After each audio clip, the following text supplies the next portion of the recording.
약속이 있었어요. 그래서 거기를 갔는데 이렇게 길게 거리에서 그 동양을 하시는 분이 있었는데 그 앞에 어떤 친구가 여학생이었어요. 학생 20대 초반인데 아예 자리를 깔고 앉았어. 그래서 그 아저씨랑 계속 얘기를 하고 있어요.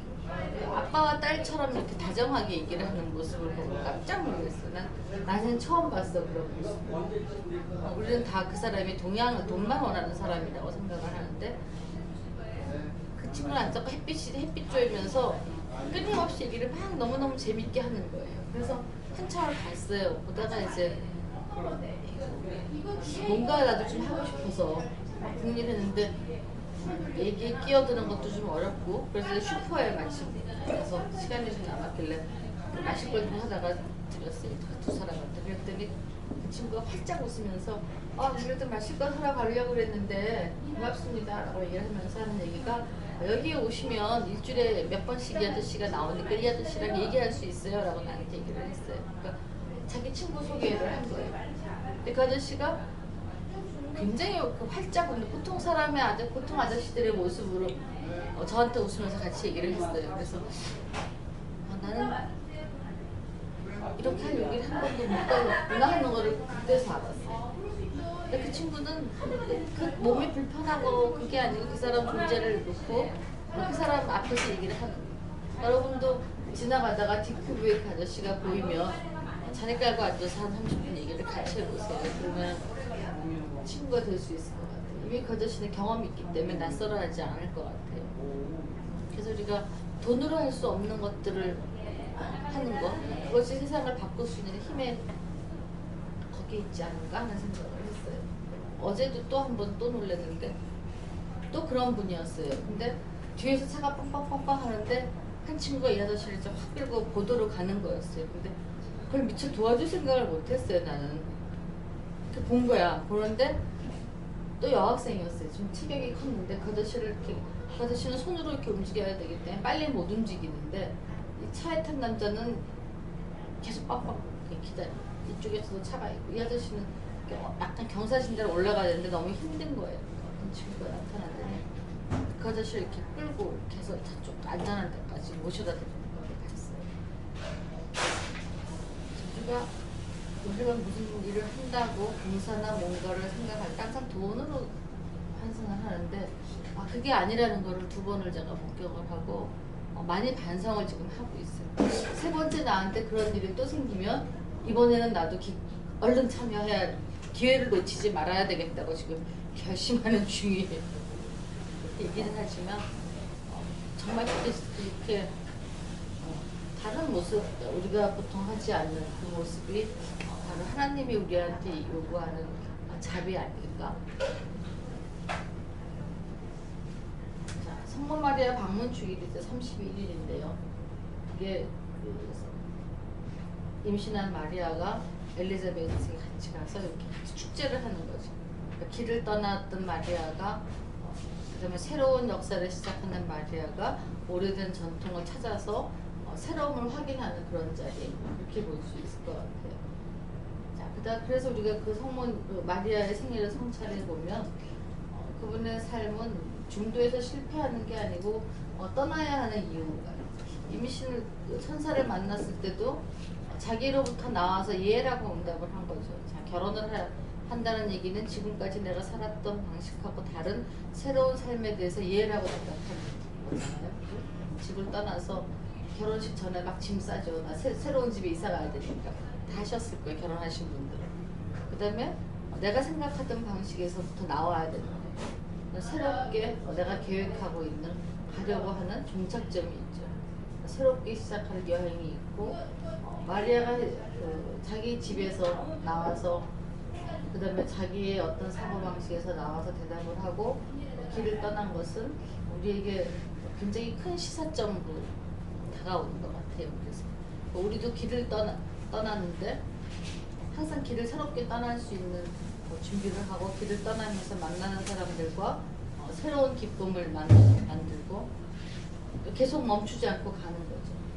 근데 그 하나의 목표는 뭐냐 하면은 하나의 방향과 하나의 영혼, 그거는 그리스도와의 일치라고 우리가 할 수 있을 것 같아요. 그분이 살았던 방식, 그분이 죽고 죽기까지 포기하지 않았던 삶의 방식, 그 다음에 부활에까지 이르게 되는 그 방식이다. 그래서 가장 그 대표적인 분은 우리는 프란치스코 성인을 예를 드는데, 그리스도의 가장 많이 닮은 사람이었다고 이야기를 해요. 그 다음에 진정으로 가난하게 되기를 원하고 가난하게 되기 위해서 노력했던 사람이다. 근데 이분하고 똑같이 그렇게 원했던 사람이 또 하나 있는데 글라라 성녀예요.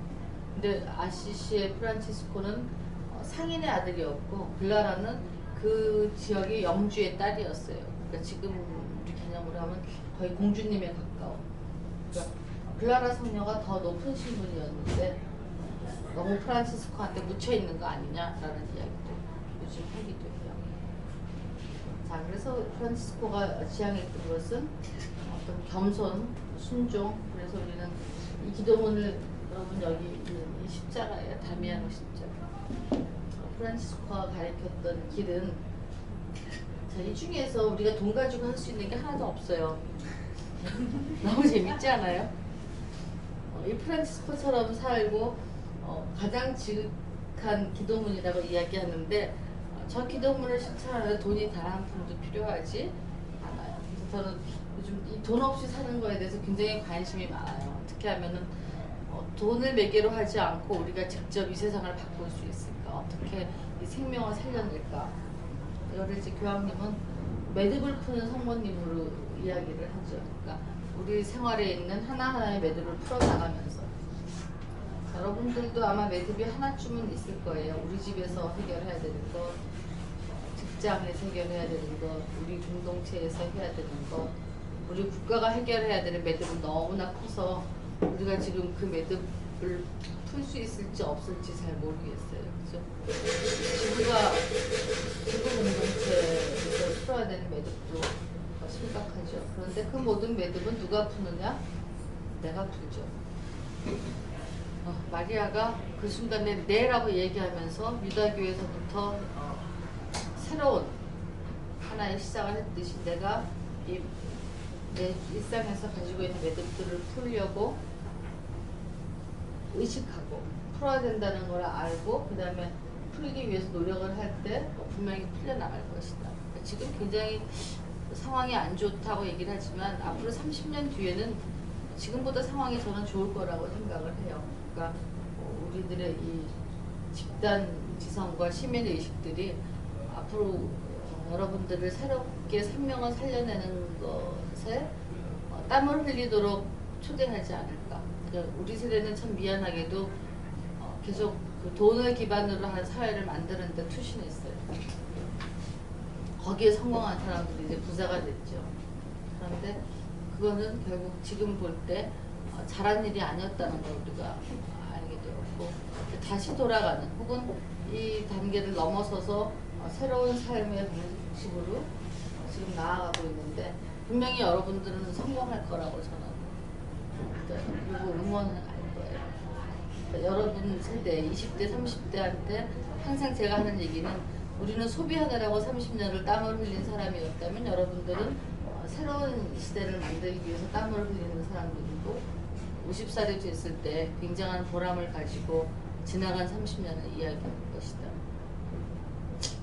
우리 세대는 끼인 세대, 되게 좀 바보 같은 세대인데, 전 세대들은 전쟁에서부터 뭔가를 만들었기 때문에 굉장히 자신만만하고 아직도 그 세대들이 경제력을 다 갖고 있어요. 지금 70대들, 7, 80대들, 그리고 우리 세대는 그 7, 80대들에 의해서 양육당한 세대들이에요. 그리고 그 양육당한 방식으로 자식을 키우느라고 지금 자기의 노후 준비도 못한 세대다, 뭐 이렇게 이야기를 하죠. 60대 중반들은 성공적인데 초창기에 막 돈을 벌어왔기 때문에 지금 50대들은 완전 바닥이에요.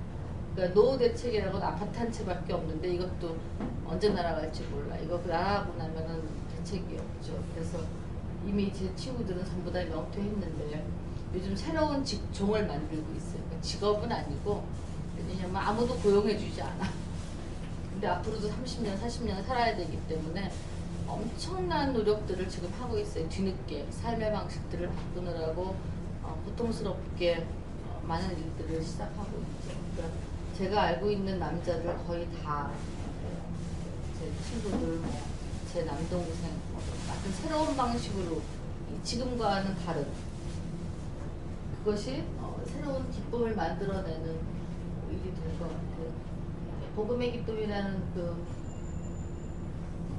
회칙을 작년에 서간 권고문을 발표했는데 그것을 주석한 그 기자가 책을 한 권 내서 제가 마침 이걸 의뢰를 받아갖고 번역을 했어요. 그래서 영어 제목은 이코노미 킬이라는 제목이었는데 제목이 너무 끔찍해서 이렇게 한국말로 바꿔봤어요. 근데 그 안에서 이야기하는 건 한 가지예요. 교황님은 낙수 효과는 60년대의 이야기인데 물이 차면 넘칠 거라는 게 낙수 효과거든요. 근데 교황님이 그걸 지적을 해요. 마술처럼 물이 차면은 그렇게 커진다. 우리 지금 실감하고 있어요. 그 얘기했다가 지금 공산주의에서 미국에서 엄청난 반대해요. 그리고 교황청에서도 그 빨간 모자 쓴 할아버지들이 귀찮아가지고 교황님이 뭐라 그러면 귀뚱생이도 안 들어. 그러니까 이 적이 밖에만 있는 게 아니고 집안의 적들이 굉장히 많아요. 그래서 교황님이 항상 나를 위해서 기도해달라고 얘기를 하면 그게 뭔 뜻인지 몰랐는데 이 책을 번역하면서 가슴에 오는 게 정말 힘을 보태야 되겠구나. 같이 기도하고 이 양반이 하고자 하는 이 삶의 방식으로 우리가 힘을 모아야지만 새롭게 우리가 새로운 삶을 향해서 탈출할 수 있을 것이구나 하고 느끼고 있어요. 그래야 되겠죠. 자, 로마에서 그런 공동체가 하나 있는데 산 HDO라고 벌써 48년 됐어요. 19살 때 친구가 자기 친구들이랑 만든 팀인데 아직 창립자가 살아있고 많은 일들을 하는데 예를 들면 가난한 사람들한테 이제 급식을 하는데 이 급식센터의 특징은 뭐냐 하면 이렇게 오면 갖다 앉혀요. 그리고 밥을 타다가 갖다 드려. 우리 집에 온 손님. 그러니까 그냥 배식을 하는 게 아니고 그 정성을 다해서 드려요. 그리고 다 먹고 나면 다시 식판을 갖다 놓고 그다음에 뭐 필요한 거 없는지 얘기도 하고 그 사람을 도울 수 있는 구체적인 것들을 해요. 그래서 이번에 교황님이 시리아에서 난민들 왔을 때 이 팀한테 다 맡겼어요. 도와주라고. 이 팀들이 많은 활동들을 하는데 다 자기 직장이 있고 집이 있고 그래요. 그런데 저녁에 모여서 기도하고 30분 활동하고 많은 것들을 하죠. 자, 이 얘기까지 할 만큼 시간이 되나요? 짧게 예. 현상학적인 방법을 소개를 하고 싶은데 왜냐하면은 현상학은 본질을 인식하는 방법인데 실은 우리가 세상을 인식할 때 어떻게 인식할 것인가에 대한 이야기를 좀 하자면 나라는 주체에 대해서 좀 확실하게 이해를 해야 될 것 같고요. 그 다음에 대상의 본질을 향해서 보이는 파도가 아니고 물 밑에 있는 한류와 난류의 흐름을 보는 것이 굉장히 중요하죠.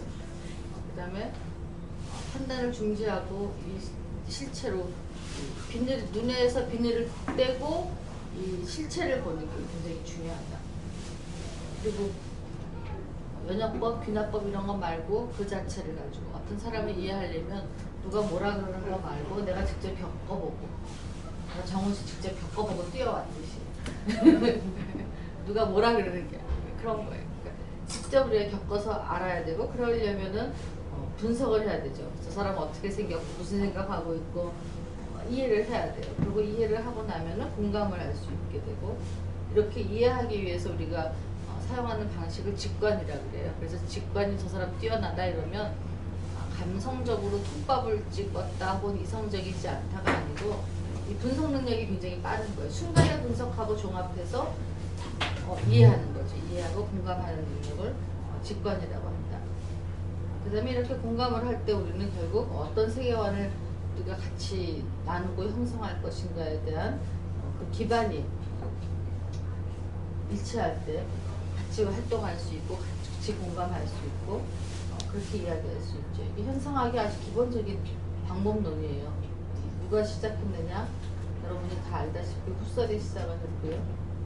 그 제자인 에디트 슈타인이 이제 선험적 현상학을 많이 발전을 시켰는데 이 에디트 슈타인이 유다인이면서 나중에 그리스도인이 돼서 아우슈비츠에서 죽임을 당해요.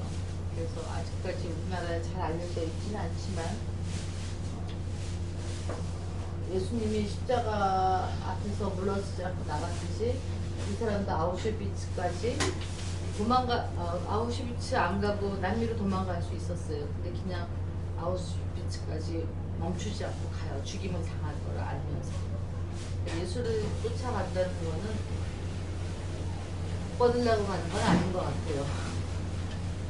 현실적으로 복 받는 거하고 상관없고 부자가 되는 거하고도 상관이 없지만 그렇게 사는 게 제대로 사는 거라고 믿고 그게 기쁜 일이라고 믿고 사는 길이다.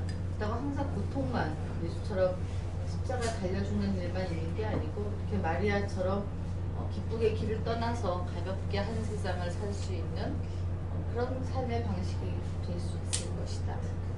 그래서 마리아는 여신이 아니고 우리 중에 한 사람이고 용감하게 세상을 살아나갔던 한 여성이었다. 그 다음에 새로운 시대의 모델이다. 이렇게 그리스도를 품어 안는 마리아의 태도를 우리는 하나님의 어머니가 되는 거라고 이야기를 하고 있고, 하나님의 어머니는 여자만 되는 게 아니고 남자도 하나님의 어머니가 될 수 있어요. 예수를 내가 받아들이고 동시에 내가 예수가 되는 것, 내가 그리스도가 되는 것.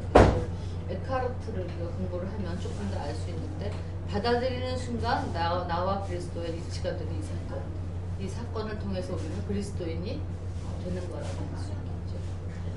다시 말하면 마리아는 첫 번째 그리스도인이었다. 이렇게 소개를 하면 좋을 것 같아요. 제가 너무 많은 얘기를 하고 싶어서 막 정신없이 달려왔는데 혹시 질문 있으세요?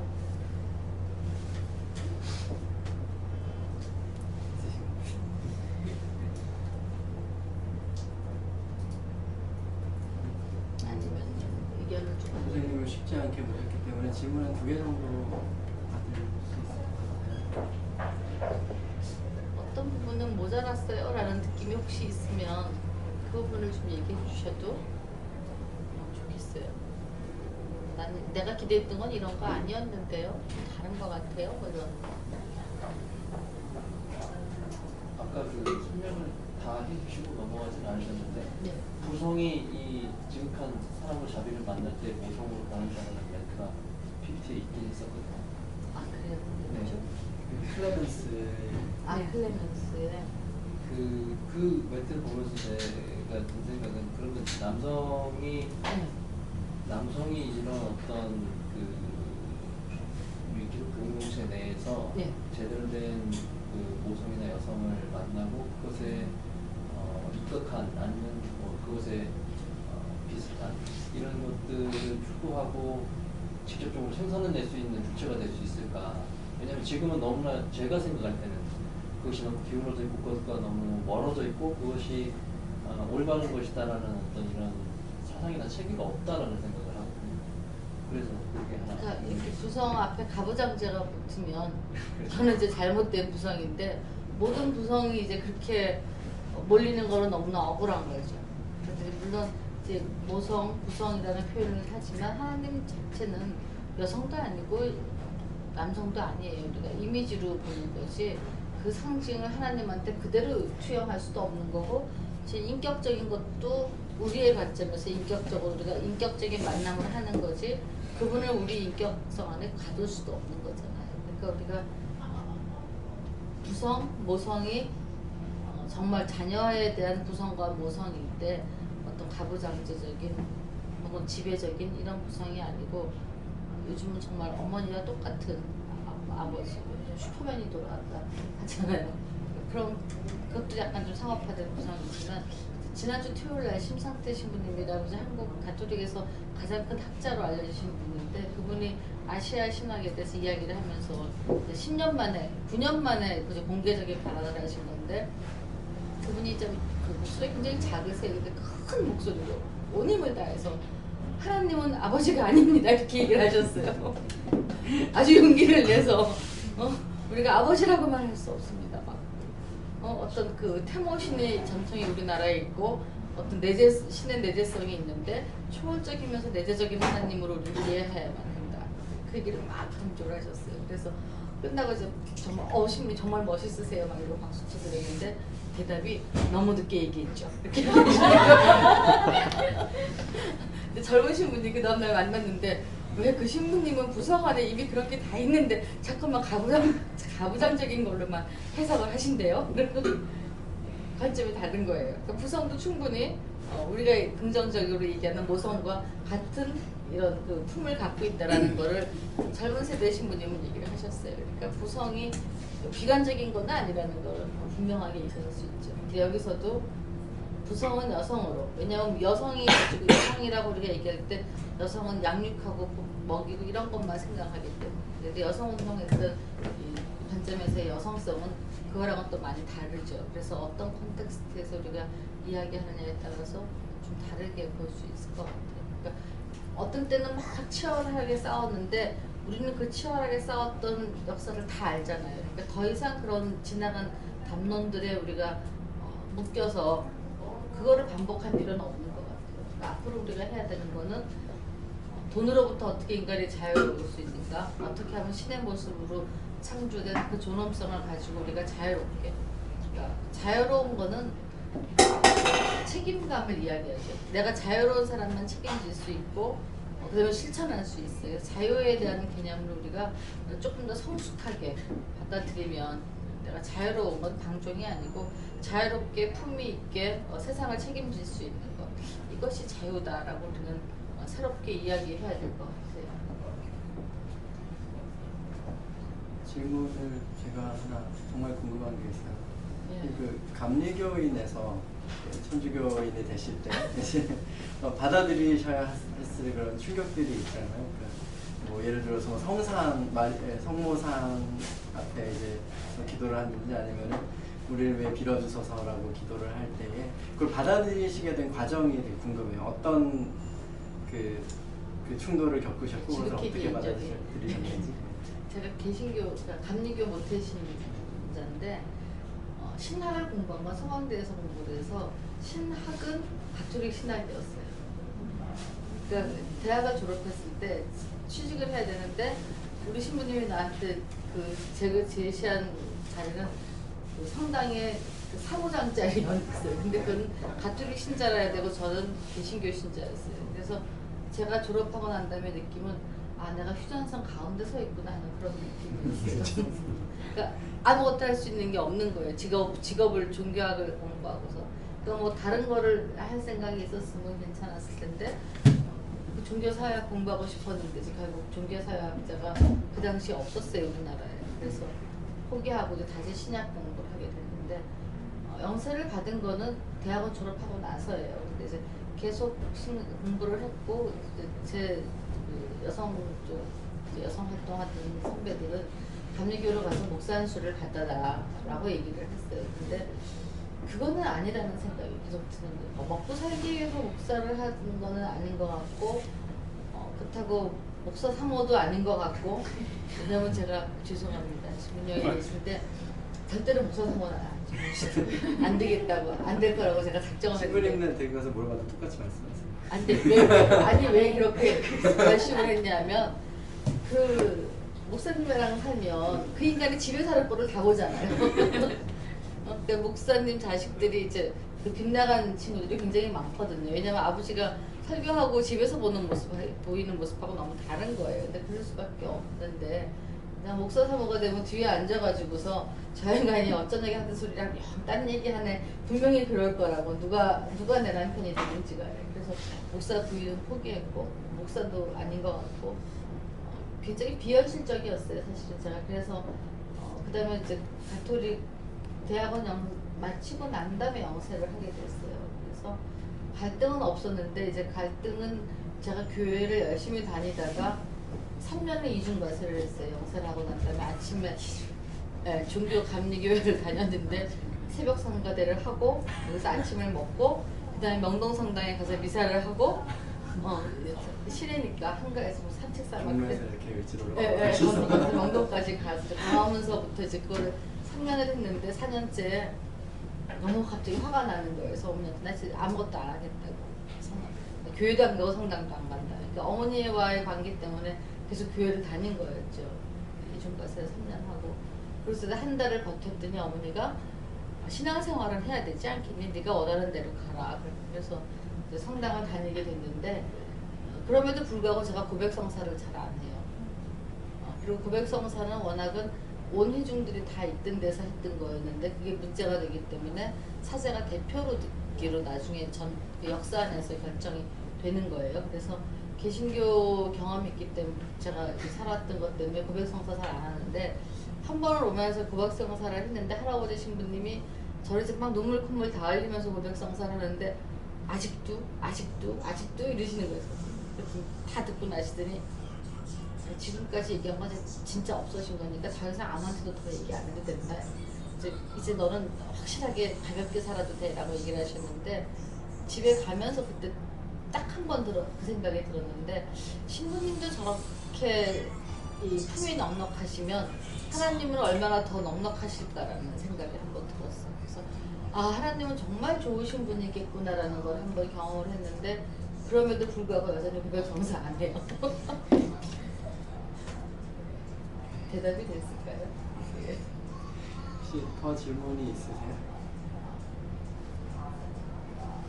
그래서 지금도 여자 목사님들 그때 같이 일했던 사람들 지금도 놀아요. 뭐 만나서 한 달에 한 번씩 책도 읽고 이제 양미경 목사님이나 그 그룹들 근데 감리교 장로교 그러니까 예전 기장 감리교 그다음에 무교회주의자 저까지 그래서 8명 모이는데 그 중에 목사가 6명 있고 뭐 되게 재밌어요. 완전 에큐메니칼이고 20년 이상 만났던 팀들이라서 지금도 아주 좋아요. 전혀 그런 거에 갈등 안 느끼는 게 좋진 않아요. 좋죠. 네. 그러면 선생님 감사의 박수를. 저는 개인적으로 오늘